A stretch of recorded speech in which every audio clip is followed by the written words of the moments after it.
ಬೆಂಗಳೂರಿನ ಈ ಚಳಿ ಚಳಿ ವೆದರ್ಗೆ ಬಿಸಿ ಬಿಸಿಯಾಗಿರೋ ತವಾ ಪಲಾವ್ ಮತ್ತೆ ಪಾವ್ ಬಜ್ಜಿ ತಿನ್ನೋ ಮಜಾನೇ ಬೇರೆ. ಸೀದಾ ಮೆಟ್ರೋ ಹತ್ಕೊಂಡು ಇಂದ್ರಾನಗರ್ ಮೆಟ್ರೋ ಸ್ಟೇಷನ್ ಕೆಳಗಡೆ ಬಂದ್ರೆ ಅಥೆಂಟಿಕ್ ಮಹಾರಾಷ್ಟ್ರ ಸ್ಟೈಲ್ ಪಾವ್ ಬಜ್ಜಿನ ಇಲ್ಲಿ ಟ್ರೈ ಮಾಡಬಹುದು. ಅಷ್ಟೇ ಅಲ್ಲದೆ ಕರ್ನಾಟಕ ಮತ್ತೆ ಮಹಾರಾಷ್ಟ್ರ ಸೇರಿ 25ಕ್ಕೂ ಹೆಚ್ಚು ಔಟ್ಲೆಟ್ಸ್ ಹೊಂದಿರುವ MH12 ಪಾವ್ ಬಜ್ಜಿಗೆ ರೀಸೆಂಟ್ ಆಗಿ ವಿಸಿಟ್ ಮಾಡಿದ್ದೆ.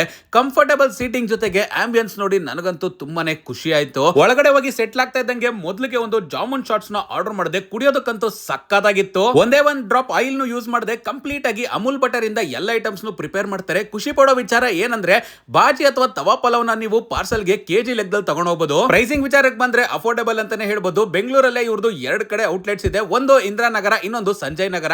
ಸೊ ನಾವು ಕೂಡ ಕೆಲವೊಂದು ಐಟಮ್ಸ್ ನ ಆರ್ಡರ್ ಮಾಡಿದ್ವಿ. ಅದರಲ್ಲಿ ಯಾವ್ದಾದ್ನ ಸಜೆಸ್ಟ್ ಮಾಡ್ತೀನಿ ಅಂತ ನೋಡಿದ್ರೆ ಮೊದಲಿಗೆ ಚಾಟ್ಸ್ ವಿಚಾರಕ್ಕೆ ಬಂದ್ರೆ SDP ಅಂತ ಸಿಗುತ್ತೆ, ಇದನ್ನ ನೀವು ಟ್ರೈ ಮಾಡಬಹುದು. ಇನ್ನ ಪಾನಿಪುರಿನ ಟ್ರೈ ಮಾಡ್ತಾ ಇದ್ದೀರಾ ಅಂದ್ರೆ ಇವ್ರು ಕೊಡೋ ಸ್ವೀಟ್ ಜೊತೆಗೆ ಈ ಪಾನಿಪುರಿನ ಟ್ರೈ ಮಾಡಿ, ಯಾಕಂದ್ರೆ ಅದ್ರ ಟೇಸ್ಟ್ ಇಲ್ಲಿ ಸೂಪರ್ ಆಗಿರುತ್ತೆ. ಆಮೇಲೆ ಪಾವ್ ಬಜ್ಜಿ ಸ್ಟಿಕ್ಸ್ ಅಂತ ಸಿಗುತ್ತೆ, ಇದನ್ನಂತೂ ಹೈಲಿ ಸಜೆಸ್ಟ್ ಮಾಡ್ತೀನಿ, ಮಿಸ್ ಮಾಡದೆ ಆರ್ಡರ್ ಮಾಡ್ಕೊಂಡು ಟ್ರೈ ಮಾಡಿ.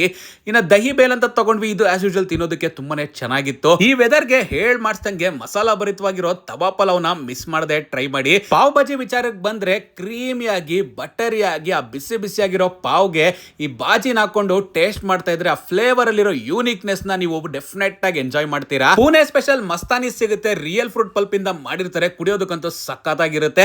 ಜಾಗ ನೆನಪಿದೆಯಲ್ಲ, MH12 ಪಾವ್ ಬಜ್ಜಿ ಮಿಸ್ ಮಾಡದೆ ವಿಸಿಟ್ ಮಾಡಿ.